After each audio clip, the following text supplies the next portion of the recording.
ये श्राद्ध विराम हो जाएगा, फिर नवरात्रे प्रारंभ हो जाएंगे, शारदीय नवरात्रे प्रारंभ। आपकी बार तो नवरात्रे 10 दिन के हैं। आप सभी को बहुत बहुत बधाई। माँ दुर्गा भवानी के जवारे क्यों बोए जाते हैं, ज्योत क्यों लगाई जाती है, कलश स्थापना क्यों होती है, माँ भवानी को सौभाग्य सामग्री सुहाग सामग्री का स्मरण क्यों, कन्या भोज क्यों, कन्याओं का चरण पूजन क्यों? क्यों भैया, कभी किसी ने पूछा कि 4 नवरात्रे होते हैं? अब जब 4 नवरात्रे होते हैं तो क्या पितृपक्ष एक ही होगा?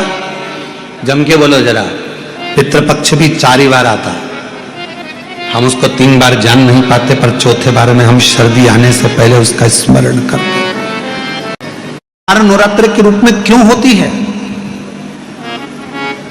हमारा बचपन, हमारी जवानी, हमारी अधेड़ी और हमारा बुढ़ापा, 4 अवस्था में यह नवरात्रे की जो साधना होती है, नवरात्रे में जो आराधना होती है, जो नवरात्रे में माँ आद्य शक्ति दुर्गा भवानी माँ पार्वती की पूजन होती है, माँ गोरा के रूप में, चंद्रघंटा के रूप में, स्कंद के रूप में, कुष्मांडा के रूप में, माँ कात्यायनी के रूप में, माँ कालरात्रि के रूप में, जब हम माँ आद्य शक्ति की आराधना करते हैं तो वो नवरात्रे हमारे शरीर को एक ऊर्जा देते हैं, एक एनर्जी देते हैं, एक बल देते हैं। कलश की स्थापना क्यों करते हैं? आज शिव महापुराण में शुरुआत में अपन शिव और पार्वती की यही संवाद को लेकर चलते हैं। कभी कोई तुमसे पूछे कि पूजन में मिट्टी का पात्र, मिट्टी का घड़ा, मिट्टी का हंडा, मिट्टी की मटकी क्यों रखी जाती है, यदि कोई तुमसे पूछे तो तुम्हें उत्तर देना है, ये मिट्टी का हंडा, मिट्टी का मटका, मिट्टी की मटकी कलश में रेणुका माता के नाम से रखी जाती है, जो अखंड सौभाग्यता प्रदान करती है। इसके ऊपर जब जब श्रीफल रखाता है, नारियल रखाता है, तो उस पर 5 बार 7 बार मोली नहीं लपेटी जाएगी, तो 9 ही बार लपेटी जाएगी। 5 या 7 बार लपेटते हैं तो कहते हैं कि लक्ष्मी की छिन्नता होती। बहुत ध्यान देना महाराज, कलश का जो मुख होता है, उस मुख पर भगवान विष्णु का स्थान होता है। किसका स्थान है? भगवान विष्णु का। थोड़ा सा नीचे आओगे, जहां से कलश का मुख दबा हुआ होता है, वह जगह भगवान स्वयं शिव की होती है। किसकी जगह है? भगवान शंकर की। कलश का अग्रभाग, नीचे का भाग जहां से फैला हुआ होता है, वहां ब्रह्मा का आधिपत्य स्थापित होता है। फिर कलश का जो नीचे का भाग होता है, वो भगवान शिव और शक्ति का स्थान होता है। कलश के बाहरी भाग में, जहां पर बाहर का हिस्सा होता है, उस कलश के बाहरी भाग में 33 कोटि देवताओं को भगवान शंकर ने लाकर विराजमान किया होता है। महाराज भगवान शंकर 33 कोटि देवताओं को निमंत्रण देकर उस कलश में विराजमान कर दिया। कितना सुंदर लिखा है देवी भागवत के अंदर, और कितनी महत्वता कलश की महाराज। जहां जगह पर किसी देवताओं को बुलाने की जरूरत नहीं होती, 33 कोटि देवता उस जगह पर स्वतः विराजमान हो जाते हैं। स्वयं 33 कोटि देवता स्वयं वहां विराजमान। और नवरात्रे में भी देवी की आराधना का एक स्मरण का सुख है महाराज। ज्योत का विधान है, नवरात्रे में देवी की ज्योत लगती है, अखंड ज्योति लगती है, जवारे बुआए जाते हैं, कलश लगता है। ज्योत का भी विधान है। जिसके यहां दिया अखंड जलाया जाता है, अगर वो दिए की लो, दिए की बाती अगर दक्षिण दिशा की होती है, तो उसके घर में साल भर में एक घात जरूर होती है।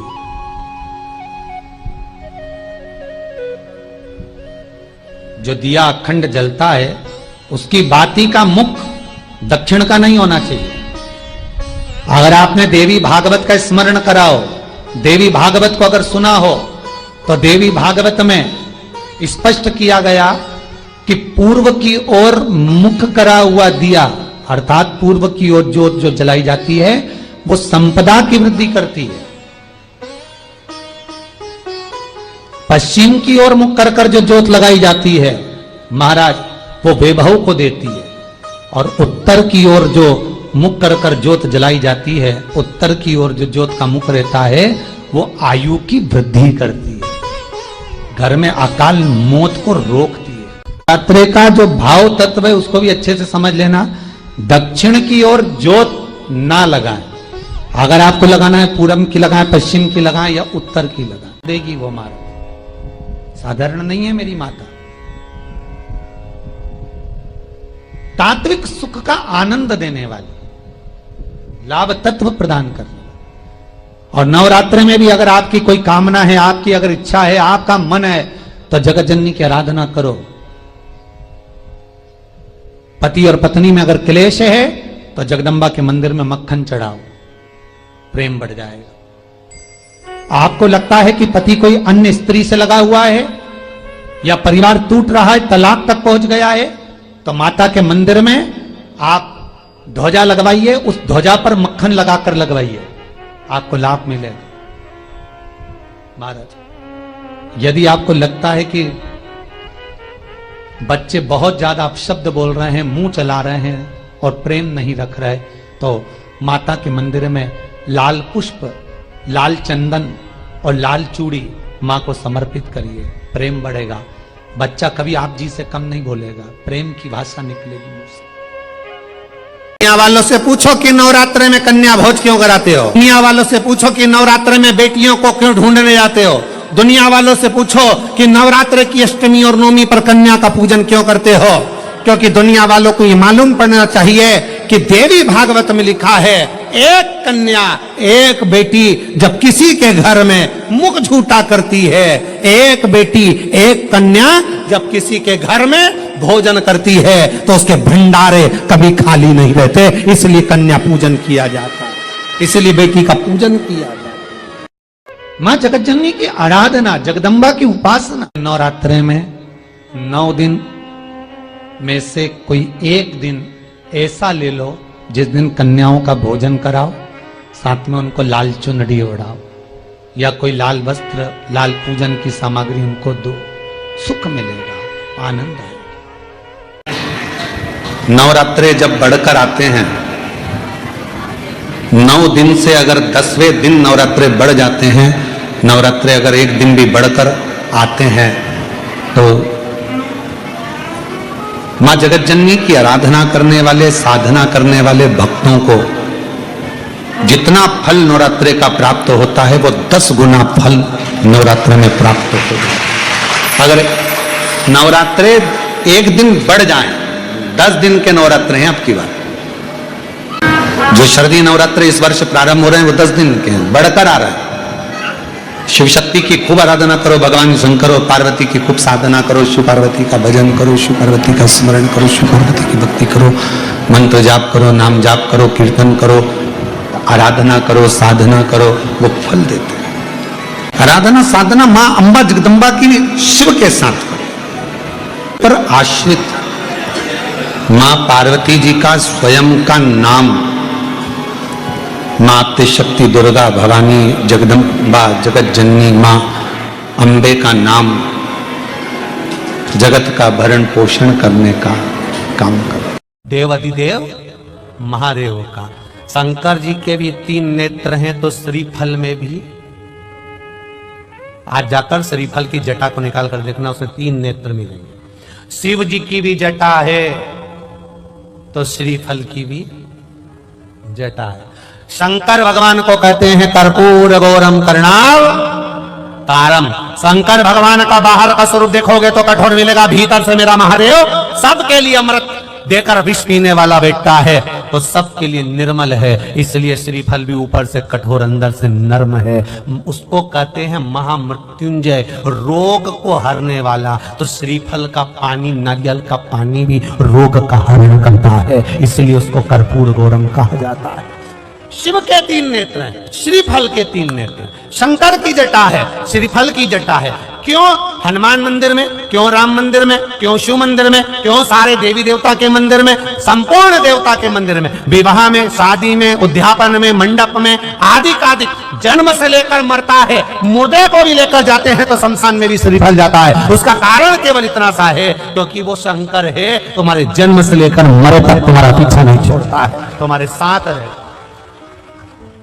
किसी गुरु को बुलाना है, देव इनके घर में ज्यादा रोग हो, बीमारी हो, ज्यादा तकलीफें आ रही हो, कष्ट बढ़ रहा हो, बीमारियां बढ़ रही हो, या भय लग रहा हो, डर लग रहा हो, हृदय चित्त में कहीं ना कहीं आपको भय का भान हो रहा हो, तो एक लोटा पानी एक कलश में जल भर कर रख लीजिए और रात भर उसको रखे रहने दो। नवरात्र चल रहा है, उस कलश को रात भर रखकर सुबह सुबह उस कलश में एक बेलपत्र डालकर उस जल को नीम के पेड़ के नीचे, जहां नीम के पेड़ के नीचे सारी विद्याएं, आद्य शक्तियां, सारी देवी उस नीम के पेड़ के नीचे विराजमान रहती हैं, उस कलश में एक बेलपत्र डालकर रात भर रखकर उस जल को पूरे घर में घुमाकर उस नीम के पेड़ के नीचे समर्पित कर दीजिए महाराज। घर में भय लगना बंद हो जाएगा, कोई बड़ी बीमारी आपको घेरेगी नहीं और उस बीमारी से, उस रोग से आप मुक्त रहेंगे, उस बीमारी से, उस रोग से आप मुक्त पाएंगे, वो बीमारी आपको घेर नहीं पाएगी। कलश का इस,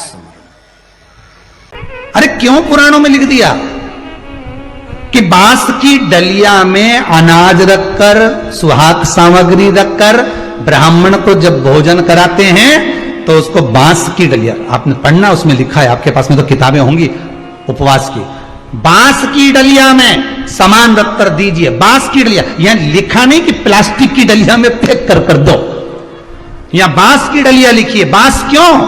क्योंकि बांस शुभ कार्य का सूचक होता है। जब विवाह होता है तो बांस का मंडप लगता है, शुभ कार्य का सूचक होता है। बांस वंश की वृद्धि करता है। उद्यापन करने वाली नारी बांस की टोकरी में, बांस की पिटारी में सामान रखकर जब सौभाग्य का देती है तो जैसे बांस की टोकरी एक दूसरे से गुथी होती है महाराज, और उस बांस के छोटे छोटे से रर्रे निकले होते हैं, हल्के से ले तो चुभ जाते हैं, उसी तरह जो दूसरी बांधाएं आती है बांस की टोकरी, उसको दूर भगाकर अखंड सौभाग्य प्रदान करती है, इसलिए बांस की पिटारी लिखी गई है। आप लोग कथा सुन रहे हो, आस्था चैनल पर, फेसबुक, यूट्यूब पर जितने लोग कथा सुन रहे हो, बड़े ध्यान से सुनना कि जवारे क्यों बोए जाते हैं, नवरात्रि में जवारे की महत्वता क्यों होती है, उसको बोने का कारण क्या है।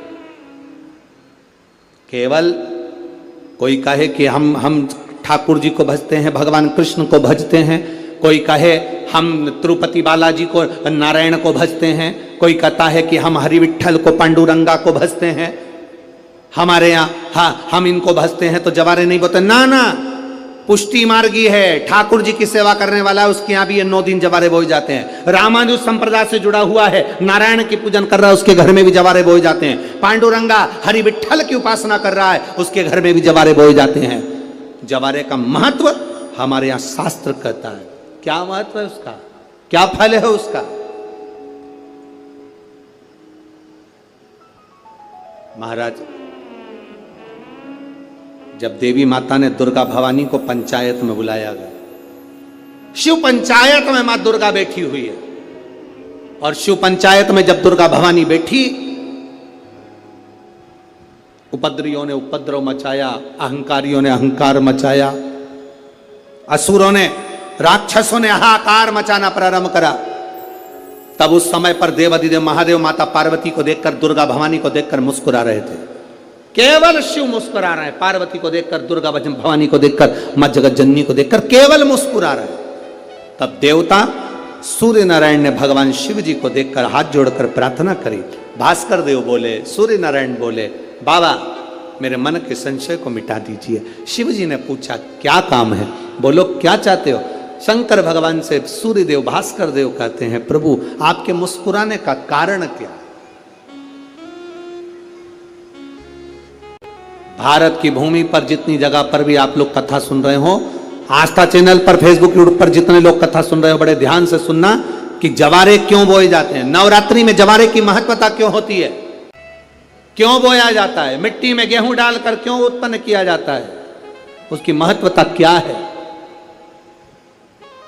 सूर्य नारायण पूछ रहे हैं भगवान देवाधिदेव महादेव से, आप दुर्गा भवानी को देखकर मुस्कुराए, आप हंसे हैं, आपके चेहरे पर प्रसन्नता आई है, कारण क्या? और महाराज देवाधिदेव महादेव ने कहा, यहां भगवान विष्णु,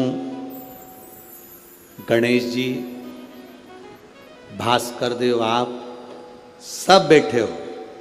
असुरों ने आक्रमण कर दिया, असुरों ने आक्रमण करा है, और वह असुर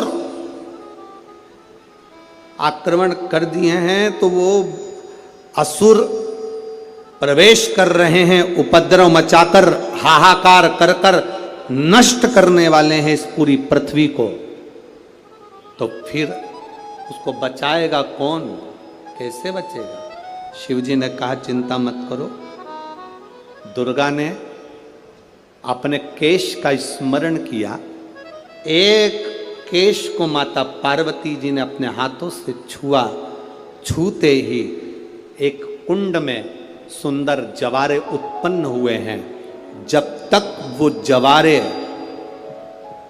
बड़े नहीं हो जाते, जब तक वो जवारे थोड़े प्रबल नहीं हो जाते, तब तक एक भी असुर प्रवेश नहीं कर सकता, हाहाकार नहीं मचा सकता और अंदर आ नहीं सकता।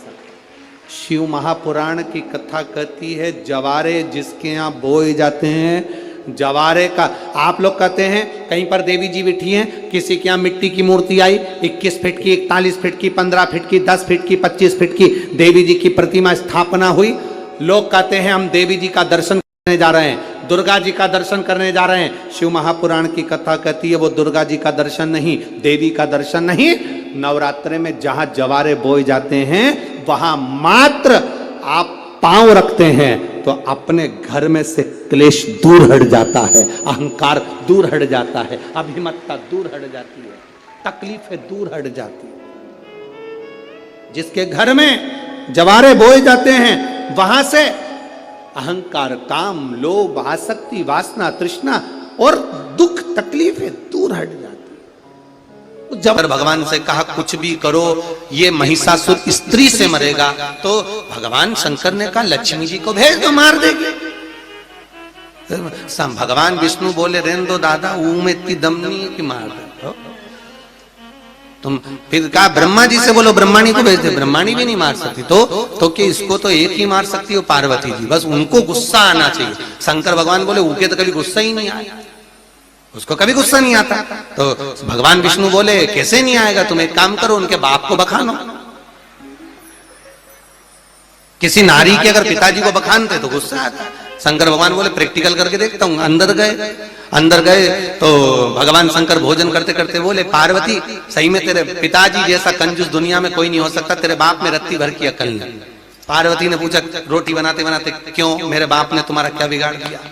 अरे तेरे बाप के पास में हिमालय राज था, कितनी दौलत थी, एक सामान नहीं दिया, लड़की विदा कर दी। पार्वती जी बोली मेरा बाप तो खूब दे देता, तुम्हारे घर में रखने की जगह थी? शंकर भगवान चुपचाप बाहर निकल गए। हर हर महादेव। जैसे शिव जी बाहर आए तो भगवान विष्णु ने पूछा क्यों, गुस्सा आया क्या? कि बिल्कुल नहीं आया, वो तो मेरे बाप तक पहुंच गई, बोलू ही नहीं। भगवान विष्णु ने कहा एक बार फिर प्रयास करो, अब तुम जो सती जली थी ना उसका अंदाजा, ठीक है। भगवान विष्णु शंकर भगवान फिर पहुंच गए। पार्वती जी बोली बोलो महाराज। अरे पार्वती तेरा तो कोई सही में तेरे मायके में तेरी कोई इज्जत ही नहीं थी। बता, यज्ञ में तू गई और तेरे पिता ने तुझसे सही व्यवहार नहीं करा, तेरी माता ने व्यवहार नहीं करा, भाइयों ने नहीं करा, आखिर में तुझे जलना पड़ा। पार्वती जी बोली ये सब तुम्हारे कारण हुआ, अगर तुम मेरे साथ चलते तो मेरे बाप में दम नहीं थी कि मेरे से कुछ बोल देता। शंकर भगवान बोले फिर आ गई मेरे बाप पे, मैं तो वापस कर, शिव जी वापस नहीं कर रहे। भगवान विष्णु ने पूछा कुछ हुआ कि कहीं नहीं हो दादा, रहने दो, तुम तो गुस्सा मुस्सा सब जाने दो। भगवान विष्णु ने कहा जरूर कुछ होगा। इतने में पार्वती जी बाहर आई कुछ सामान रखने के लिए, और महिषासुर जा रहा था भैंसे पर बैठकर, और महिषासुर ने जो जगदम्बा को देखा, देखकर कहा अरे ओ सुंदरी, मैं तुझे अपना बनाना चाहता हूं। और माता के केस खुल गए, क्रोध के नेत्र हो गए मां के। और मां ठहाका लगाकर हंसी, अरे ओ महिषासुर, तुम मुझे बनाना चाहता। अब अंदर गुस्सा तो आई देगा पार्वती को, भले बोली नहीं तो क्या हुआ, पर बाहर दिख गया, बाहर दिख गया। और माता को क्रोध आया और सारे देवता दुंदुभी बजाने लगे। और तेरे भक्त जनों पर माता पीड़ पड़ी है भारी, और दानव दल पर टूट पड़ो मां करके सिंह सवारी। सो सिंहों से तू बलशाली, अष्ट भुजाओं वाली, दुखियों के दुखड़े निवार। ओ मैया हम सब उतारे तेरी आरती, अम्बे तू है जगदम्बे काली, जय दुर्गे खप्पर वाली, तेरे गुण गाए। माता सिंह को बुलाई, शेर पर चढ़ गई और शेर पर चढ़कर जगदम्बा ने कहा मैं टूट पड़ूं इस पर, तू भैंसे पर चढ़ना, मैं इसकी छाती पर चढ़ूंगी।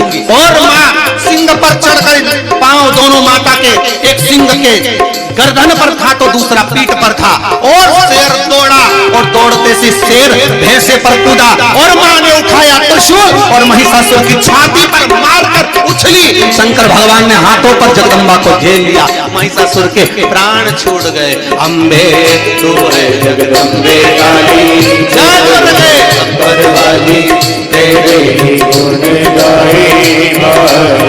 ओ मैया हम सब उतारे तेरी आरती। माता ने महिषासुर का संहार करा, मां का नाम महिषासुर मर्दनी हो गया। शिव प्रसन्न हो गए। शंकर कहे, ए जगदम्बा, जगत में तेरी पूजन नित्य हो, भाव व्यक्त कर।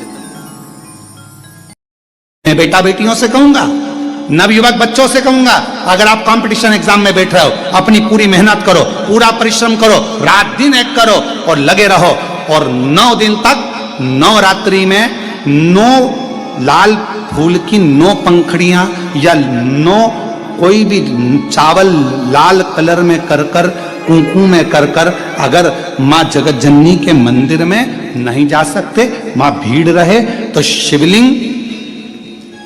शिवलिंग की जो जलाधारी है, जहां पानी गोल घूमता है, इस जलाधारी पर कहीं पर भी नवरात्रे में 9 दिन तक या तो लाल फूल की पंखड़ी 9 या 9 चावल के दाने लाल कलर कर कुंकू में, लाल चंदन में उस स्थान पर चढ़ाना प्रारंभ करो।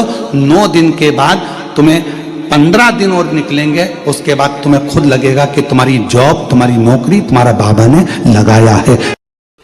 जिस मंदिर में, चाहे भगवान शंकर का मंदिर हो, राम का मंदिर हो, दत्त का मंदिर हो, देवी का मंदिर हो, जिस मंदिर में अखंड ज्योत जलती हो, जिस मंदिर में कोई ज्योत अखंड जल रही हो और आपको दर्शन के लिए गए हो और आपको सूचना मिले कि यहाँ अखंड ज्योत लगी हुई है, बन सके तो प्रयास करना, थोड़ा सा घी, तेल, जो भी बन सके उस ज्योत में या तो डालना या उनको देकर आना कि ये हमारी तरफ से ज्योत में बढ़ा देना, उस ज्योत में बढ़ा देना। भारत के कई मंदिर ऐसे हैं जहां पर अखंड ज्योतें जलती हैं। मेरे ख्याल से छत्तीसगढ़ में भी बहुत मंदिर हैं ऐसे जहां पर अखंड ज्योत, चाहे शिव मंदिर हो, देवी मंदिर हो, राम मंदिर हो, दत्त मंदिर हो, कृष्ण मंदिर हो, हनुमान मंदिर हो, ऐसे कई मंदिर, राजस्थान में भी कई मंदिर है, गुजरात में भी कई मंदिर हैं जहां ज्योतें जलती रहती है, हिमाचल के कई मंदिर हैं, यहां तक बद्रीनारायण जी के मंदिर में अखंड ज्योत का वर्णन है। जहां अखंड ज्योत प्रकट होती है, जहां अखंड ज्योत, चाहे माता का मंदिर हो, शिव मंदिर हो, देवी का मंदिर, वहां प्रयास करो कि जब दर्शन करने जाओ, जब अपने मन में आ जाए कि अखंड ज्योत जलती है, हम हमारे घर में अखंड ज्योत नहीं जला सकते, प्रयास करो कि थोड़ा सा घी, तेल अगर बन सके या कोई धन, थोड़ा सा संपदा जो भी बन सके, कि हमारी तरफ से 1 महीना, 15 दिन, 20 दिन, 25 दिन, कुछ नहीं तो आधा घंटा हमारी तरफ से ये थोड़ा सा घी है, थोड़ा सा तेल है, आप ज्योत में डाल देना, ये ज्योत जल जाए। क्यों? क्योंकि ये ज्योत, जब जैसे आपको कहा कि पीपल के वृक्ष के नीचे, बेलपत्री के वृक्ष के नीचे, आंवले के वृक्ष के नीचे हम दिया लगाते हैं तो उसका प्रकाश हमारे घर में रहता है। हम जिस जगह पर अखंड ज्योत जलती है वहां थोड़ा सा भी समर्पण करते हैं तो उस अखंड ज्योत की अखंडता का फल हमारी 71 पीढ़ी को प्राप्त हो जाता है और हमारी पीढ़ी तर जाती है। उस अखंड ज्योत का फल हमको मिलता है। माता देव 11 आम के जो पत्ते जिस डाली में लगे होते हैं, कच्चे सूत से लपेटकर 11 बार उसका भाग, जब उसको लपेट लोगे इस तरह से इकट्ठा करके, आगे का जो भाग है 11 बार कच्चा सूत लपेटने के बाद जो भाग पीछे आगे का कोई भी हो उसको शहद में डुबाकर शिव जी को